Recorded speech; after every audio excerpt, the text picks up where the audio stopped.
Well, John, thank you so much for inviting me down to Muncie. I know you've been coming to camp and involved with camp for a very long time.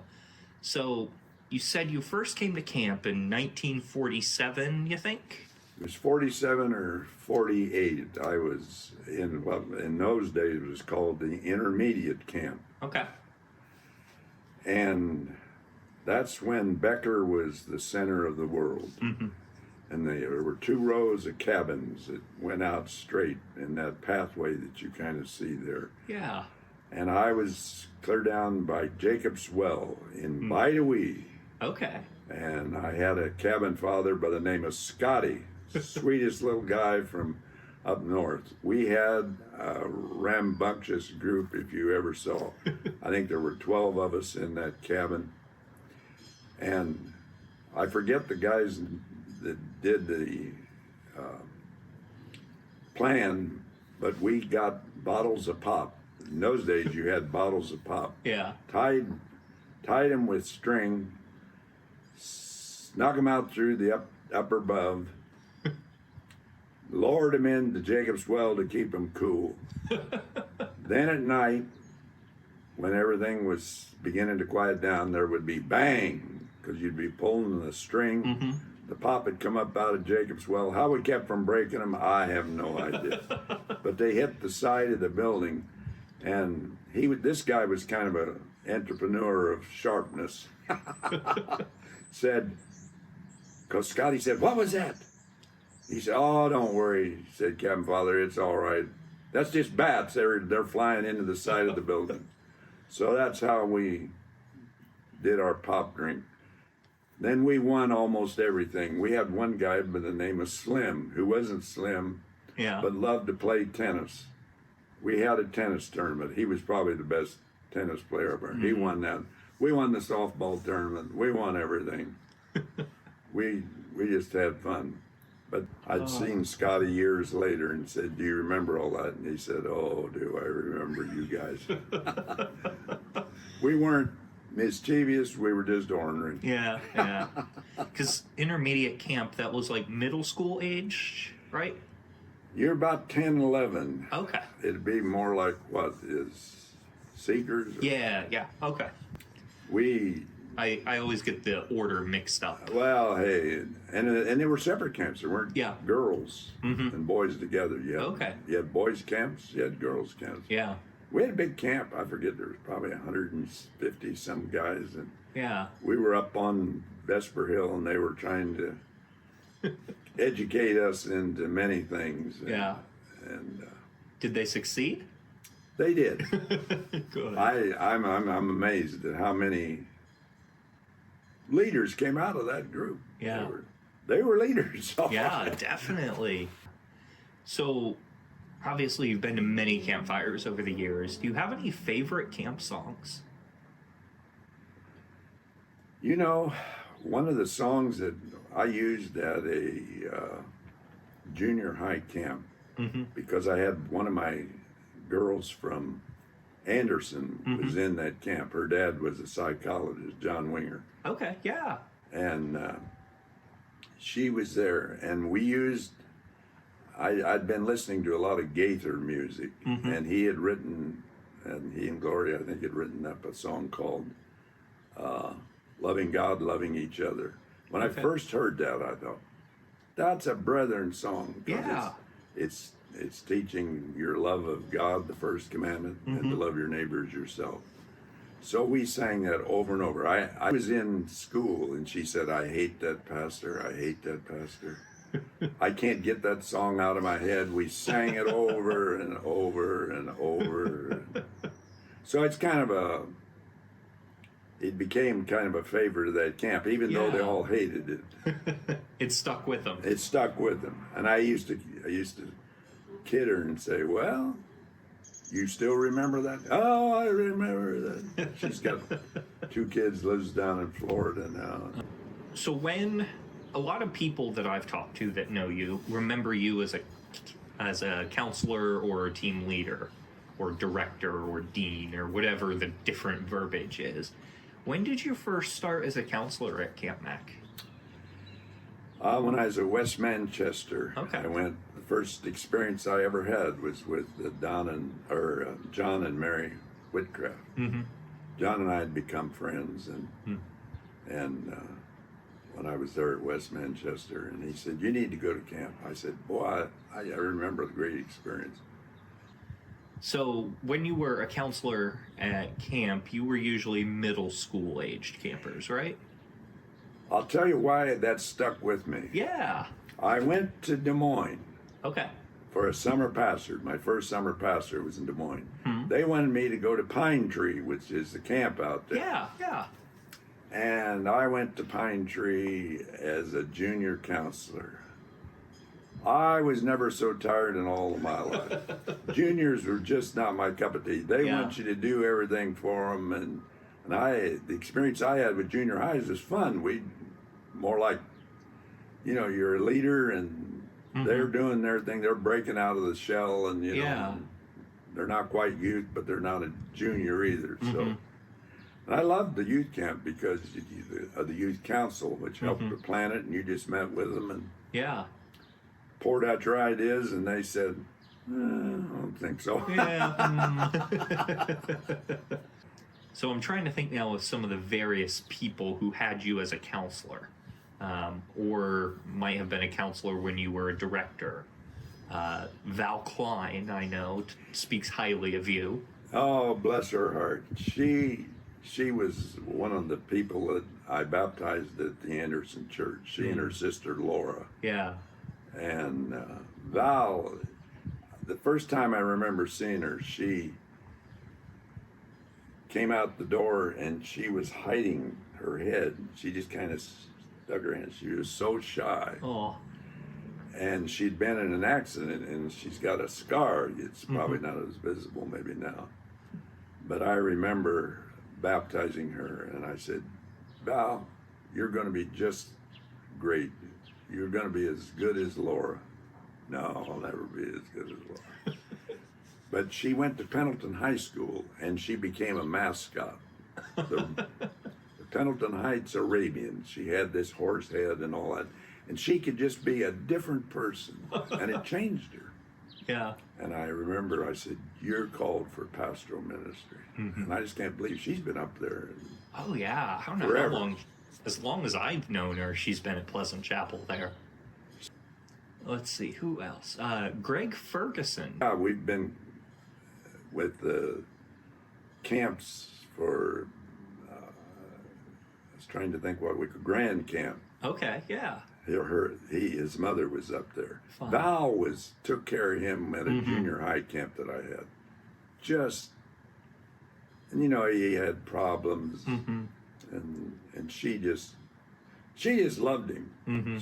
She treated him, and I said, "Val, you just validate why you're going to be a great pastor." Yeah. I said, "You love people."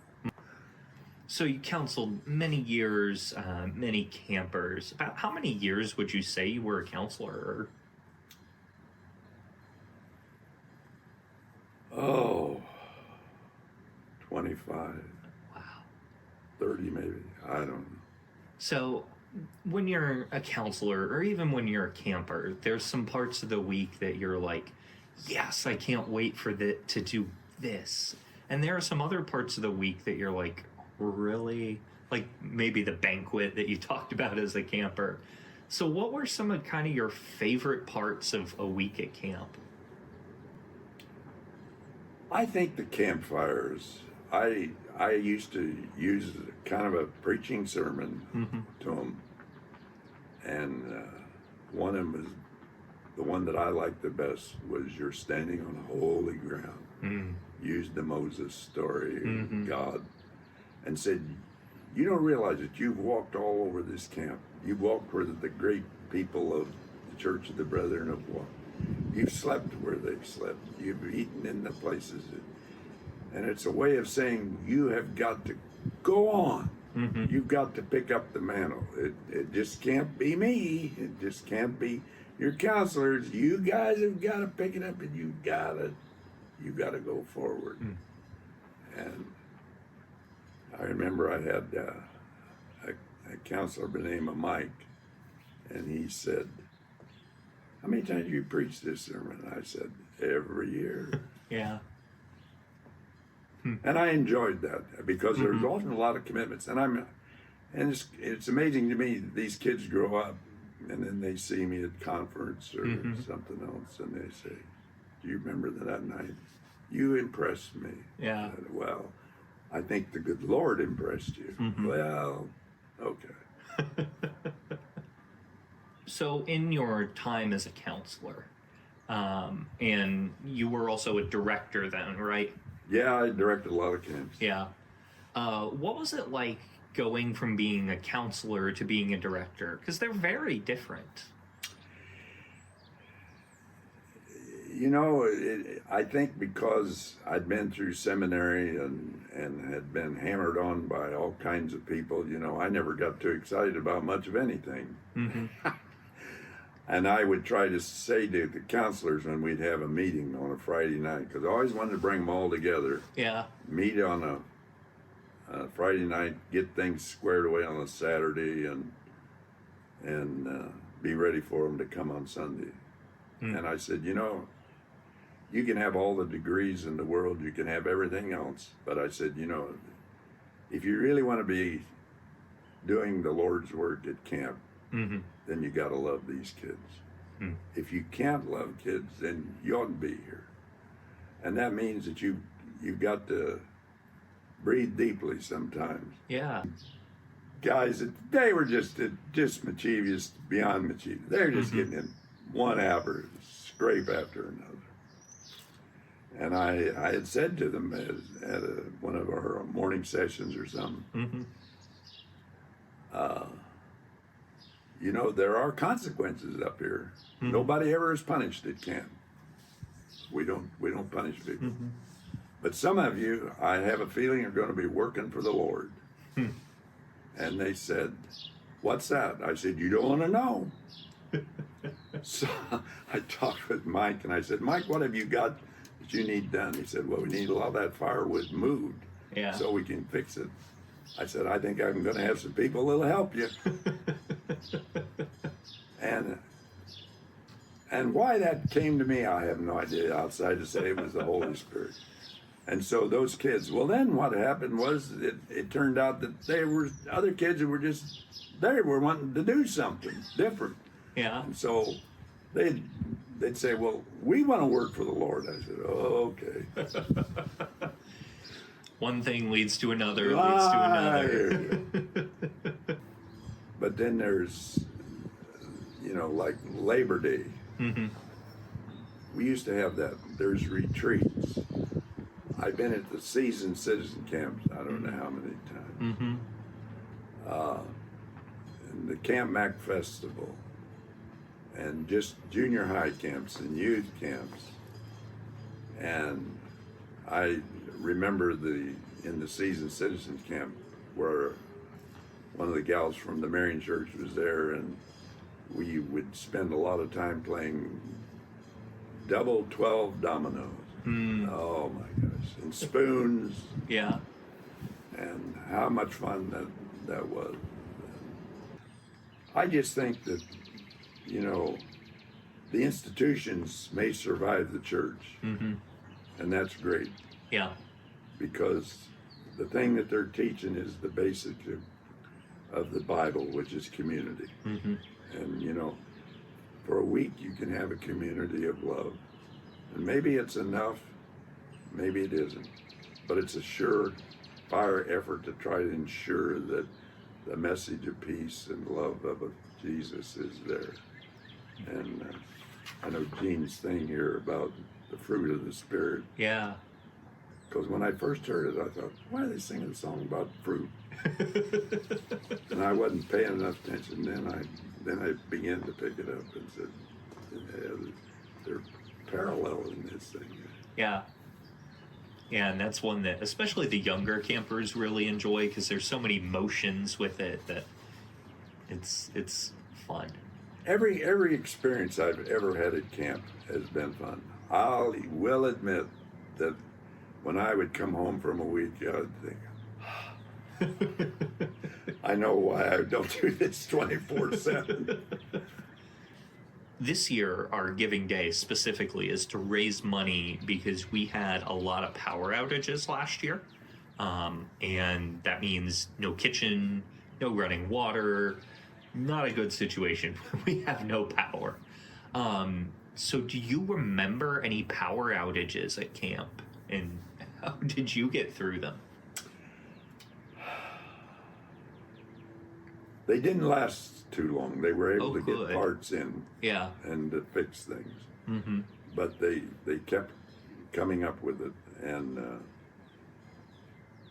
well, we had the tent out there where they had to serve food because they had to put it on stuff you could throw away, which Yeah. we didn't want to have to do, but that's what you had to do. Yeah.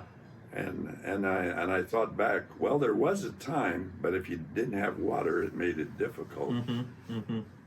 At Becker, we used to wash all those dishes by hand. Mm. But one of the things I found most helpful in camp Mm-hmm. is recreation. Mm. Kids have got to have a lot of recreation or else Mhm. they're going to get mischievous. Yeah. And when we hit the rainy thing, you generally you can go out and camp and after Yeah. it rains and you can do about whatever you want. Mm-hmm. And the kids were all like jacked up in those days about capture the flag. They Mm. wanted to play capture the flag. Mhm. And they had chosen up a team and they were having a tournament and it was wild, except we got hit with rain and it was just too wet for them to be Oh. out there. They're gonna fall. Mm-hmm. And so I had this gal, and she had been a gym teacher, and Okay. she had brought up the experience of balloon volleyball.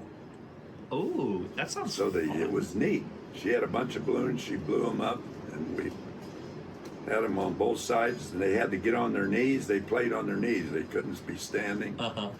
And we played balloon volleyball. And they wanted to do that every day. I said, no, it's nice. Now you can play capture the flag out there, Well, we don't get hurt. We don't get hurt with balloon volleyball. So I know it's been a while since you've been up to camp. You're hoping to come up and visit soon, I know. But what is one of your things that you hope for the future of Camp Mac? I hope they can continue to do the creative things. For me, one of the important pages is I looked at that 2023 calendar. Yeah. And I thought to myself, what was just a summer camp for kids Mm-hmm. has grown into now that it ministers to literally the whole state, practically, I guess, Yeah. or outside. Because we used to have groups in there from Illinois. And Yeah, different we places. still do. That's Still do. We don't have all the rental groups that use Camp Mac listed in the brochure. Like, Yeah, I mean, the camp is 24/7 and oh yeah, and can be, and I just and know that I remember when Arden was talking about getting into camping associations and what all of that meant with Becky and all that. When I look at this brochure, there's three things I see. yeah, I see facilities. I see people. And there's another thing that I think I see. It's events. And I just think of all the events that are here. And I remember when they were starting to do quilting and all these other things. And I remember when, it became a big deal to have the John Klein mm-hmm. Retreat Center, yeah. Welcome Center. Welcome Yeah. Center, and what all that's about. And to look at what they have now that kids can buy and take home. Mm-hmm. And, I've got my shirt on, Camp Mac Rocks. And I wear it every once in a while. People look at me, and I can always tell, are they going to be inquisitive enough to ask me enough about it? Yeah. If they do, then I'll tell them a story. Mm-hmm. But I keep seeing that three things in here. So, I just think what has happened here has been a progression, really, of the work of the Holy Spirit. That put Arden Charmaine into a position when he was not able to do a lot of things. And he sucked his family into that where Becky carried on. And David redid practically most of the renovation, a lot of it there.